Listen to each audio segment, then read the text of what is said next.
মুক্তিযোদ্ধাদের যে 30% কোটা দেওয়া হয়েছে এটা আমি কোনো রকম ভাবেই যৌক্তিক মনে করি না। সোনার বাংলার জন্য আমাদের রাষ্ট্রযন্ত্রে মেধাবী কিছু মানুষ দরকার। এই মেধাবী মানুষের জন্যই আমাদের আসলে কোটা প্রথা বাতিল করা উচিত।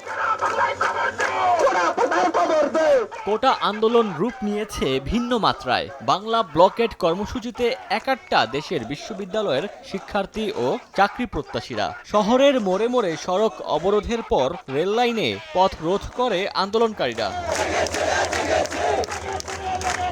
এতদিন 4 দফা দাবিতে আন্দোলন চললেও সোমবার থেকে 1 দফা দাবিতে আন্দোলনকারী শিক্ষার্থী ও চাকরি প্রত্যাশীরা। বাংলা ব্লকেট কর্মসূচির অংশ হিসেবে ঢাকা ময়মনসিংহ রেলপথ অবরোধ করে বাংলাদেশ কৃষি বিশ্ববিদ্যালয়ের শিক্ষার্থীরা। সোমবার দুপুরে এভাবে বাকৃবির জব্বারের মোড় এলাকায় ঢাকা থেকে জামালপুরগামী জামালপুর এক্সপ্রেস ট্রেনটি আটকে বিক্ষোভ করেন তারা। মুক্তিযোদ্ধাদের যে 30% কোটা দেওয়া হয়েছে এটা আমি কোনো রকম ভাবেই যৌক্তিক মনে করি না। সোনার বাংলার জন্য আমাদের রাষ্ট্রযন্ত্রে মেধাবী কিছু মানুষ দরকার। এই মেধাবী মানুষের জন্যই আমাদের আসলে কোটা প্রথা বাতিল করা উচিত। এখন জন্ম সনদ দিয়ে খোলো বিকাশ স্টুডেন্ট অ্যাকাউন্ট। নিজের বিকাশ নিজে কর। এ সময় বৃষ্টির মধ্যে চলতে থাকে বিক্ষোভ। এদিকে প্রায় 1.25 ঘন্টা ট্রেন আটকে রাখায় দুর্ভোগের মুখে পড়েন সাধারণ যাত্রীরা। আন্দোলনের নামে মানুষের ভোগান্তির জন্য ক্ষোভ প্রকাশ করেন তারা।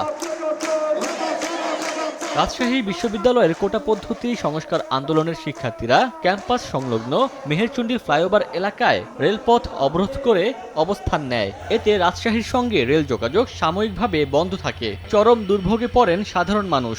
বাধ্য হয়ে ট্রেন থেকে নেমে পায়ে হেঁটেই গন্তব্যের দিকে ছোটেন যাত্রীরা। আমাদের যে 56% কোটা আছে সেটা সর্বসকলে সব মিলিয়ে 10% করা যেতে পারে, তার বেশি 1% না 0.5% না।